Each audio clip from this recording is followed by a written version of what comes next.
पण पक्षात आल्यानंतर असा मला अनुभव आला की मी कुठल्या जातीचा आहे हे पाहून मला साईडलाईन करण्याचा प्रयत्न करण्यात आला। परित बाळासाहेब आणि सुजातदादा यांनी अगदी खुल्या मनाने माझं स्वागत केलं।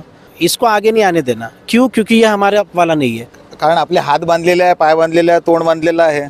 कोणाला विचार की नागपूर शहराचा युवा शहर अध्यक्ष कोणी चेहऱ्यांनी माहीतच नाही आहे। आमचे चांगले काम आंबेडकर साहेबांना नाही पोहोचवले, त्या अधिकारातच नव्हतं आम्हाला बाकी म्हणून निष्कासित करणं। जेव्हा साहेबांचं काम उद्या प्रेस कॉन्फरन्स आहे, त्यांची काही गोष्टी बाहेर निघेल का, काही निघेल का, या सगळ्या कारणामुळे त्यांनी आमचा सूडबुद्धीतून त्यांनी हे सगळं काम केलेलं आहे। परंतु कालांतराने निवडणुकीमध्ये अशा गोष्टी घडलेल्या ज्या की आमचे मन दुखावले, मन नाही तर एकंदरीत सगळ्या कार्यकर्त्याचे, मी म्हणू शकतो संपूर्ण जिल्ह्याच्या।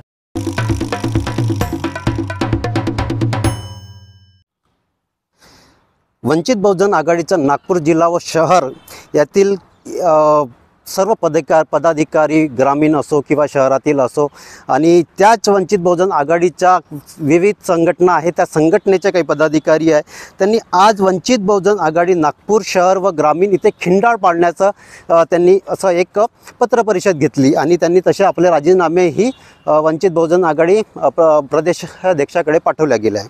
नेमकं काय यामागचं कारण आहे हे आपण यांच्याकडून जाणून घेऊया। आपल्यासोबत जोशी भाऊ आहे। जोशी दादा, काय सांगाल तुम्ही, का म्हणून तुम्ही एक राजीनामा देण्याचं एक कारण तुमचं काय आहे? बघा, जेव्हा मी या पक्षामध्ये प्रवेश घेतला तर तो या कारणाने की बाळासाहेब आंबेडकर जे आहेत आणि सुजातदादा जे आहेत त्यांचे विचार हे विचार म्हणजे फुले शाहू आणि बाबासाहेबांचे विचार, शिवाजी महाराजांचे विचार, ते विचार म्हणजे की आपण सगळे एक आहोत आणि आपल्याला आपल्या जातीच्या वर उठून विचार करायचा आहे आणि सगळ्यांचं भलं व्हायला पाहिजे, सगळ्यांची प्रगती व्हायला पाहिजे। या विचारासोबत मी हा पक्ष जॉईन केला, मी याच्यात प्रवेश घेतला। पण पक्षात आल्यानंतर असा मला अनुभव आला की मी कुठल्या जातीचा आहे हे पाहून मला साईडलाईन करण्याचा प्रयत्न करण्यात आला। कार्यक्रम व्हायचे, मला त्यात बोलवण्यात नाही यायचं। केव्हापासून व्हायचं या सगळ्या गोष्टी?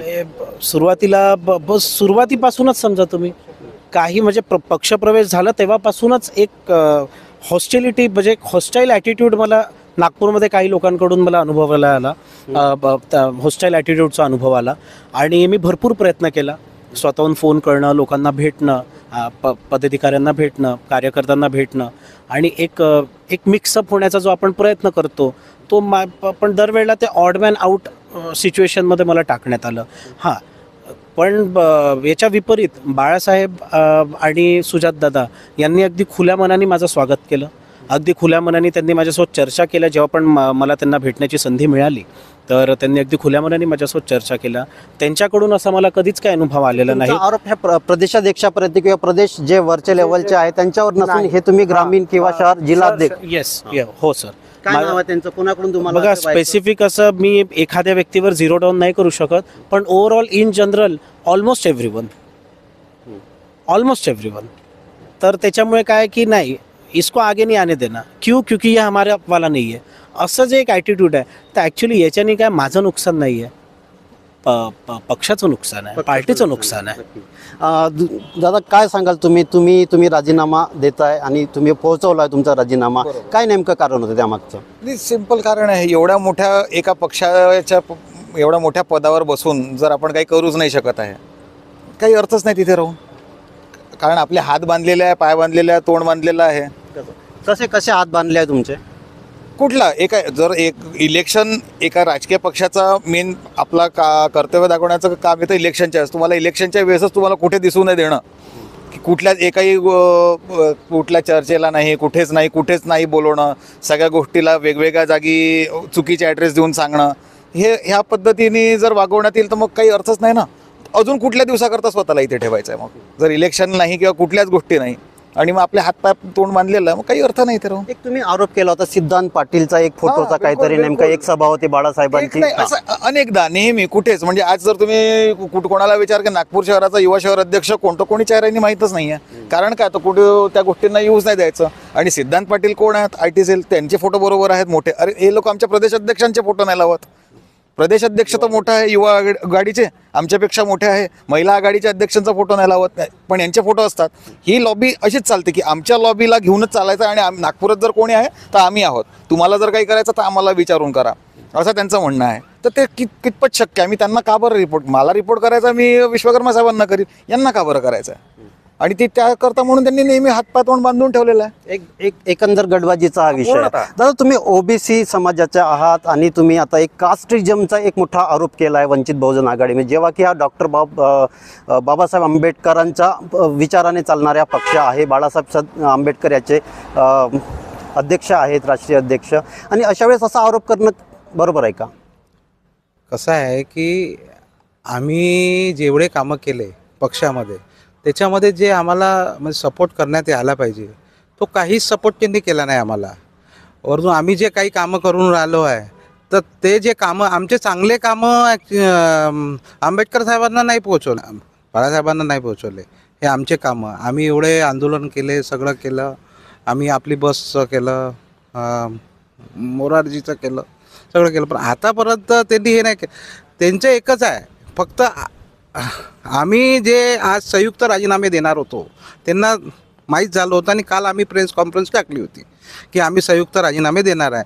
त्यांनी त्यांची स्वतःची हकालपट्टी नाही झाली पाहिजे म्हणून आम्हाला डॉमिनेट करण्यासाठी कालच त्यांनी आमचं हे केलं की बाबा यांना पायकी बाजू पर्यंत केलं म्हणून. पण ते बरोबर होतं का? पदाधिकाऱ्यांनी तो एका विभागाचा असं करणं चुकीचं आहे का? चुकीचं आहे, त्याच्या अधिकारातच नव्हतं आम्हाला बाकी म्हणून निष्कासित करणं. जेव्हा साहेबांचं काम होतं, आमचे मोठे पदाधिकारी होते, तो एका जिल्ह्याचा माणूस आहे तो, आणि त्या जिल्ह्याच्या माणसाने हे पूर्ण हे काम केलं. त्यांनी काहीच नाही आहे. ते ॲक्च्युली कसं आहे की त्यांचं पुन्हा डॉमिनेट होणार, त्यांची हकालपट्टी येणार होती, त्याच्यामुळे आता त्यांनी आम्हाला आता मग स्वतःला वाचवण्याच्या याच्यामध्ये त्यांनी आम्हाला डॉमिनेट केलं.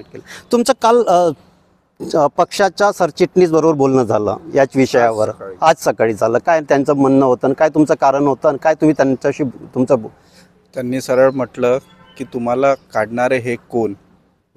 मी तुम्हाला नियुक्त केलेलं आहे, अधिकार माझे आहे, मग तुम्हाला हे दुसरे पॅरेंट बॉडीवाले कसे काढू शकतात? त्यांच्याकडे कुठलाच प्रकारचा अधिकार नाही आहे. त्यांना माहीत आहे की विवेक वानखेडेने वंचित बहुजन माथाडी जिल्हाध्यक्ष नागपूरमध्ये कुठले कुठले काम केले आहे, पक्षाला कशा प्रकारे मदत केलेली आहे, ह्या सगळ्या गोष्टी त्यांना माहिती आहे. पण आम्ही जे आजसाठी जे लेटर दिलं होतं की आज उद्या प्रेस कॉन्फरन्स आहे, त्यांची काही गोष्टी बाहेर निघेल का, काही निघेल का, या सगळ्या कारणामुळे त्यांनी आमचा सूडबुद्धीतून त्यांनी हे सगळं काम केलेलं आहे. सुमित, तुम्ही एक आरोप केला आहे की लोकसभेमध्ये तुम्ही म्हटलं की भारी बहुजन महासंघापासून या पक्षामध्ये मी आहे, आणि तेव्हापासून तर आजपर्यंत काय नेमकं घडत गेलं ते तुम्हाला सगळं माहीत आहे. अशा वेळेस तुम्हाला एक लोकसभेचे इलेक्शनचं तुम्ही निवडणुकीबद्दल काही बोलले, तुम्ही काय नेमका आरोप केला त्यावर? 2017 पासून मी या पक्षामध्ये कार्यरत आहे आणि बाळासाहेबांनी, पक्षाने, वरिष्ठांनी आम्हाला नेहमीच सतत मदत करत आले आहे. जे जे चांगलं होईल त्या गोष्टीला त्यांनी सहकार्य केलेलं आहे. मी प्रत्येक विंग बनवण्यामध्ये, म्हणजे पक्षाच्या विंग आणखी स्ट्रॉंग व्हाव्या, वेगवेगळ्या विंग व्हाव्या ज्या की नागपूरमध्ये नव्हत्या.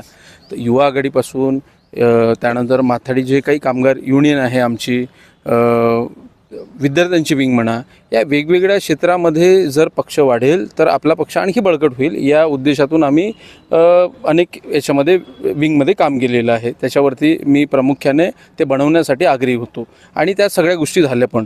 परंतु कालांतराने निवडणुकीमध्ये अशा गोष्टी घडलेल्या ज्या की आमचे मन दुखावले, नाही तर एकंदरीत सगळ्या कार्यकर्त्याचे, मी म्हणू शकतो संपूर्ण जिल्ह्याच्या. नागपूर लोकसभामध्ये उमेदवार नव्हता, बरोबर, तिथे पक्षाने समर्थन दिलं होतं, परंतु ग्रामीणमध्ये जे उमेदवार होते त्यांच्या बाबतीमध्ये विषय असा झालेला की 35 वर्षापासून ज्या माणसाचं भाजपचं बॅकग्राऊंड आहे त्या माणसाला जर तुम्ही तिकीट द्याल तर साहजिकच जो तुमच्यावरती आरोप लागतो आहे भाजपची बी टीम, तो सिद्ध तुम्ही स्वतःहून करताय. म्हणून आम्ही बाळासाहेबांना त्या गोष्टी समजवल्या, म्हणजे सुजातदादांना समजवलेल्या, वरिष्ठांना समजवलेल्या, तर त्यांना त्या कळलेल्या पण, आणि त्या पद्धतीचं त्यांनी मग दुसरा कॅन्डिडेट चेंज केलेला होता. आमचं हेच म्हणणं होतं की आपल्याला जर समोर वाढायचं आहे, विधानसभेमध्ये जर आपल्याला चांगले लोक जर चांगल्या लोकांना जर तिकीट द्यायचं आहे किंवा चांगले लोक आपल्यापर्यंत आले पाहिजे, तर त्याकरिता आपल्याला लोकसभेचं जे परफॉर्मन्स आहे ते चांगलं ठेवणं किंवा मोठं ठेवणं हे गरजेचं आहे. त्याचं परफॉर्मन्स जे आहे ते जर तुमचं कमकुवत राहिलं तर त्याचा इम्पॅक्ट येणाऱ्या स्थानिक स्वराज्य संस्थेवरती, विधानसभेवरती पडेल. म्हणून आमची हे मागणी होती. परंतु अशा लोकांची म्हणजे म्हणू शकतो की इतर पक्षाची डिलिंग करून त्या लोकांना आग्रहीपणे त्यांनाच सीट मिळाली पाहिजे, त्यांनाच सीट मिळाली पाहिजे. कार्यकर्त्यांचं ऐकायचं नाही, पदाधिकाऱ्यांचं ऐकायचं नाही, प्रमुख पदाधिकाऱ्यांचे, जिल्ह्याच्या अध्यक्षांचं ऐकायचं नाही, शहराचे युवा आघाडीचं ऐकायचं नाही. असं कोणाचंही न ऐकून हुकुमशाही पद्धतीने आपण जे म्हणतो तेच पूर्व दिशा ठरवणं, एकंदरीत असा कारभार चालत होता. म्हणून आम्ही त्याची रितसर कंप्लेंट लोकसभेच्या निवडणुकीच्या नंतर आम्ही पक्षाकडे पाठवले आणि अनेक कार्यकर्त्यांनी वरिष्ठांपर्यंत थेट आरोप केला की वेगवेगळे उमेदवार वारंवार चेंज करणं, त्यामध्ये तुम्ही पैशाचा काहीतरी उल्लेख केला. हां, नाही, मी पैशाचा उल्लेख केलेला नाही. माझं म्हणणं आहे की यांचं जे बाजारू राजकारण आहे, नेमकं म्हणजे काय, कामधंदे घेतात की पैसा घेतात ते त्यांना माहिती. परंतु एकंदरीत जसं ज्या व्यक्तीला तुम्ही उमेदवारी देता तो उमेदवार म्हणजे मागे तो म्हणतो की डिक्लेअर झाल्यानंतर म्हणतो की मी इलेक्शन लढणार नाही आणि काँग्रेसमध्ये प्रवेश करून देतो. काय म्हणणार आपण? तर या अशा लोकांसाठी जे लोक आग्रही होते आणि कार्यकर्ते म्हणताय की नाही यांना दिलं पाहिजे, पक्षामध्ये जे लोक कार्यरत आहे तुम्ही या लोकांना त्यांना त्या लोकांपासून तुम्ही 5-5 वर्ष काम करून घेणं आणि बाहेरचा कोणीतरी आणून त्यांना डोक्यावरती ठेवणं, हे जे धंदे आहे ते धंदे आम्हाला सामोर आणायचे होते. म्हणून आम्ही पक्षाला कळवलं सुद्धा. परंतु त्या काही आमच्या बाबतीमध्ये चुकीच्या माहिती पोहोचवण्यात आल्या, एवढ्या घाणेरड्या आणि चुकीच्या माहिती पोहोचवण्यात आलेल्या आहे. त्याच्या माध्यमात त्यामुळे आमच्या बाबतीमध्ये जो गैरसमज आहे तो निर्माण केला आणि विधानसभेमध्ये त्यांना रानमोकळं झालं. विधानसभेमध्ये सुद्धा पक्षाला शून्यावरती आणून ठेवल्यामध्ये, जसे 6,000 मताच्या वरती जाऊ शकला नाही वंचित बहुजन आघाडी संपूर्ण जिल्ह्यामध्ये, तर याचे कारणीभूत जिल्ह्याचे प्रभारी आणि त्यांचे जे पाळून ठेवलेले 2-4 आहेत. तोच माझा प्रश्न आहे की आता तुम्हाला असं वाटतंय की तुमचे जिल्ह्याचे जे काही मोठं पक्षश्रेष्ठी आहे त्यांच्याकडून तुम्हाला डावलण्यात काय, ते कोण होते, काय नाव आहे त्यांचे? नाही, नावं एक स्पेसिफिक नावं घेण्यात काही अर्थच नाही, कारण सगळेच जे वरची मंडळी आहेत त्यांच्या सगळ्यांची एक टीम बनलेली आहे आणि ते पूर्ण टीम येऊनच खेळतात आणि त्यांनी बिलकुल साईडलाईन करून ठेवलेलं. तुम्ही म्हणजे कुठेच दिसणार नाही. म्हणजे जर म्हणजे ह्या गोष्टी घडलेल्या आहेत की एक मीटिंग आहे, तिथे सिद्धांत पाटील बसलेला आहे स्टेजवर, पण शहर अध्यक्ष बाहेर बसलेला आहे खाली. हे लोक ते प्रोटोकॉल सुद्धा फॉलो नाही करत, कारण त्यांना ते पाहिजेच नाही की तुम्हाला कोणी ओळखलं पाहिजे. हे लोक नाहीच येऊ देणार तुम्हाला समोर. आणि मी एकाचं नाव घेऊन काही अर्थच नाही साहेब. पूर्ण लॉबी जी आहे वरची ती सगळीच्या सगळी एकसारखी आहे. दादा, तुमची पुढची भूमिका काय असेल आता? आम्ही फक्त आता पक्षाचा राजीनामा दिला आहे, पक्षाचा नाही पदाचा राजीनामा दिला आहे.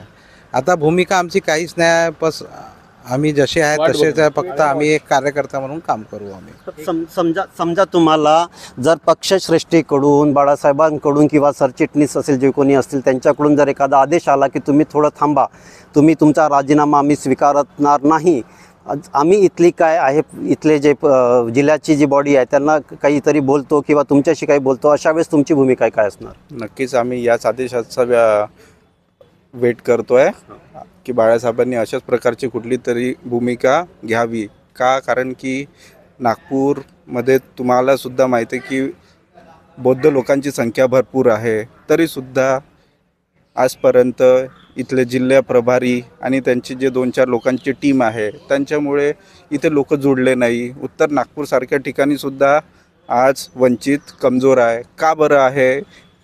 या सगळ्या गोष्टीवर विचार व्हायला पाहिजे. बाळासाहेबांपर्यंत या सगळ्या गोष्टी जायला पाहिजे. इवन बाळासाहेबांनीसुद्धा या गोष्टीचा विचार करायला पाहिजे की नागपूरमध्ये इतकी लोकसंख्या असतानासुद्धा लोक इथे जुळत का नाही आहे, मतदानामध्ये परिवर्तन का होत नाही आहे, वोट का नाही भेटत आहे, या सगळ्या गोष्टीवर त्यांनी विचार करायला पाहिजे. आणखी काय झालेलं आहे, या सगळ्या गोष्टींमुळे एक कशी छवी तयार झालेली आहे वंचित बहुजन आघाडीबद्दल, की वंचित बहुजन आघाडी ही फक्त स्पेसिफिक एका कम्युनिटीकरता आहे, सगळ्यांकरता नाही आहे. त्याच्या मागे कारणीभूत ह्या लोकांचं हे attitude बहुजन पक्षाचं नाव आहे जसं वंचित बहुजन आघाडी, त्या प्रकारे इथे कार्य होताना दिसत नाही. म्हणजे काय झालेलं आहे की वंचित बहुजन आघाडी ही प्रत्येकाकरता आहे, पण हे जे ॲटिट्यूड आहे काही कार्यकर्ता आणि काही पदाधिकाऱ्यांमुळे ते एक अशी इमेज जी तयार झाली आहे शहरामध्ये ती ही झाली आहे की बाळासाहेब आंबेडकरांची पार्टी फक्त एका स्पेसिफिक कम्युनिटीपर्यंतच आहे आणि त्या कम्युनिटीकरताच आहे. ही पार्टी प्रत्येकाचा विचार करत नाही, जेव्हा की हे सत्य नाही आहे. पार्टी प्रत्येकाचा विचार करते, पण काही पदाधिकारी आणि काही कार्यकर्ते ज्या प्रकारे वागतात आहे त्यामुळे या छवीला खूप ठेस पोचलेली आहे, खूप नुकसान झालेलं आहे छवीचं. एक शेवटचा प्रश्न सुमेध, आता तुम्ही पदाधिकारी 5-7 लोक आहेत जे पदाधिकारी आहात, संयुक्तरित्या तुम्ही राजीनामा दिलाय, तुमच्याबरोबर काही कार्यकर्तेही आहेत का? नक्कीच कार्यकर्ते आहे, प्रत्येक तालुक्यामध्ये विधानसभेमध्ये कार्यकर्ते आहे, परंतु आम्हाला फक्त म्हणजे एक प्रमुख किती पदाधिकारी म्हणून आम्ही म्हणजे हिंमत करून समोर आलेलो, जो की याच्यापूर्वी सुद्धा आम्ही हिंमत केलेली आणि त्याच गोष्टीच्या म्हणजे यांनी म्हणू शकतो की आमच्याशी म्हणजे द्वेष जो मनामध्ये बाळगलेला आणि वेगवेगळ्या जसे हे होते की ओबीसी समाजाचे लोक आहेत त्यांना जाणीवपूर्वक जिल्हाध्यक्ष जे आमचे वाटकर साहेब होते त्यांना सुद्धा काढण्यात आलं, दबाव टाकून काढण्यात आलेलं. तर अशा पद्धतीचे एकंदरीत त्यांचं धोरण आहे जे की बाळासाहेबांच्या वंचित बहुजन आघाडीच्या विचारधारेच्या एकदम विपरीत आहे. जे काही पदाधिकारी आहे ते पदाधिकारी घेऊन आम्ही येत्या काही दिवसामध्ये जर आम्हाला पक्षाकडनं काही म्हणजे रिस्पॉन्स नाही मिळाला तर आम्ही काहीतरी निर्णय घेऊ. नक्कीच आपण पाहिलं की हे जे सगळे वंचित बहुजन आघाडीच्या विविध संघटनातील माथाडी असो किंवा युवा आघाडी असो, या सगळ्या संघटनेचे पदाधिकारी आहे संयुक्तरित्या आज बाळासाहेबांकडे राजीनामा पोहोचवला आहे. पण तरी यांची हे म्हणणं आहे, जर इथली जर गटबाजी जर थांबवली तर आम्ही नक्कीच या जे आमचे पद आहे त्या पदाला अनुसरून आम्ही सगळ्या गोष्टी पुन्हा सुरू करू आणि इथे वंचित बहुजन आघाडीचं जे कार्य आहे किंवा लोक जोडणं आहे त्या सगळ्या गोष्टी आम्ही सोबतच करू. कॅमेरापासून अजित जोगीसह मी सुदर्शन बागडे, न्यूज नागपूर.